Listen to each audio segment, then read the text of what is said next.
বাংলাদেশে আবারও প্রমাণ হলো যারা ক্ষমতায় যায় তাদের কাছে সাধারণ মানুষের কোনো মূল্যই নেই। যে মানুষগুলো ক্ষমতার বাইরে থাকে তারা এই ক্ষমতাধর মানুষের কাছে কোনো ভ্যালুই নেই। এই মানুষগুলার হাদি গুলিবিদ্ধ হয়েছে, এ নিয়ে নির্বাচন কমিশনারের প্রধান উনি বলতেছেন এটা একটা সাধারণ বিষয়, তো এটা কোনোভাবেই মাইনে নেওয়া যায় না। এর আগে দেখছি কুকুর মারা গেছে, বাউলরে ধরা হয়েছে, এটা নিয়ে অনেক বুদ্ধিজীবী হই উল্লার, মানে দেশের মধ্যে বোঝা গেছে যে যুদ্ধ লেগে গেছে, এই অবস্থা শুরু হয়েছে। কিন্তু আজকে ওই বুদ্ধিজীবীগুলো কোথায়? ঘরের মধ্যে ঘুমাইতেছে। তাহলে ভাই, এই দেশের মানুষ কি শান্তি পাবে না আপনাদের কাছ থেকে কখনো?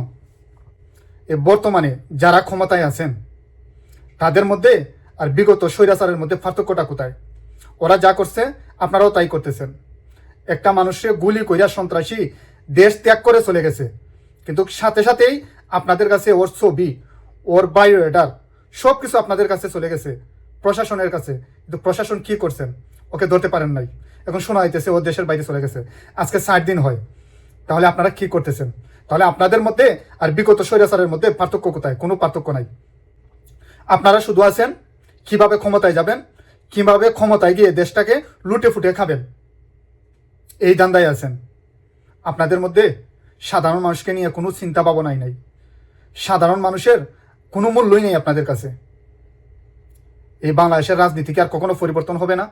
এই জন্যই কি এতগুলা মানুষ আবারও প্রাণ দিছে?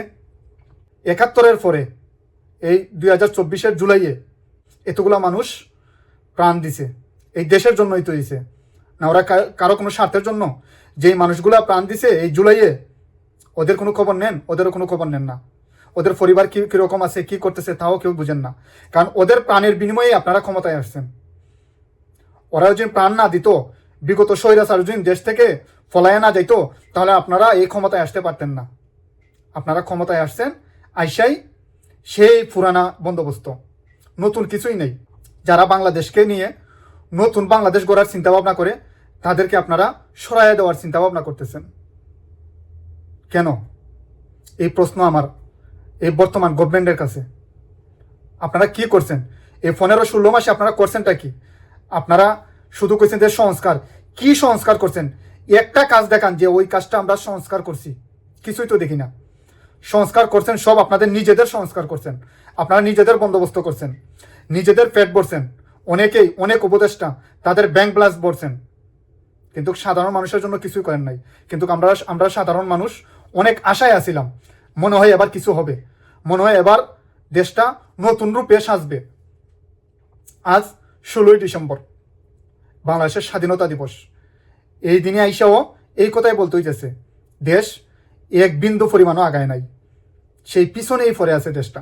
সাধারণ জনতা থেকে শুরু করে রাজনীতিবিদ, রিক্সাওয়ালা সবাই মিলেমিশে জুলাই অভ্যুত্থানে অংশগ্রহণ করে দেশটাকে স্বৈরাচারের হাত থেকে মুক্তি করছে। সবাই ভাবছে মনে হয় দেশে এবার নতুন কিছু দেখব, আমরা দেশটাকে নিয়ে সামনে আগাতে পারবো। এই যারা উপদেষ্টা মণ্ডলীগণ, আপনাদেরকে নিয়ে অনেক আশা ছিল বাংলাদেশের জনগণের, আপনারা কোনো আশায় ফুলফিল করতে পারেন নাই। আপনারা প্রথম দিন থেকে আজ পর্যন্ত সবাই শুধু সমালোচনাই করতেছে, আপনাদের নামে কেউ ভালো কিছু বলতে পারতেছে না, কারণ আপনারা ভালো কোনো কাজ করেনই নাই। আপনারা কাজ করবেন জনগণের জন্য, জনগণের স্বার্থে, তা করতেছেন না। আপনারা হয়তো একবার এই দলের পিছনে যাইতেছেন, না হয় ওই দলের পিছনে যাইতেছেন। আপনারা শুধু আছেন আপনাদের সেফ এক্সিট কিভাবে খুঁজবেন এই ব্যবস্থা করতেছেন। দেশের মানুষ কি হালে আছে এই দিকে আপনাদের কোনো নজরই নেই। দিনে দুপুরে একজন মানুষকে, তাও সাধারণ মানুষ নাই, জুলাই অভ্যুত্থানের সামনের সারির হাদি, তাকে গুলি করে সন্ত্রাসী আজকে 60 দিন হয়ে যায়, তাকে ধরতে পারেন নাই, সে দেশ থেকে চলে গেছে। কি কাজটা কি আপনাদের? এই যে গোয়েন্দা সংস্থা, এদেরই কাজটা কি? ওরাই বা কি করে? এই দেশকে কখনো আর সামনে আগাবে না? এবারও যদি এই দেশকে নতুন রূপে না সাজাতে পারেন, আর কবে পারবেন? আর একটা গণ অভ্যুত্থান লাগবে কি? বাংলাদেশের জনগণ কি শুধু এই দেশের জন্য প্রাণই দিয়ে যাবে?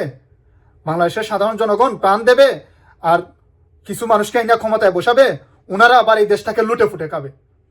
এই দেশটাকে এখন আপনারা লুটের মাল বানায় রাখছেন।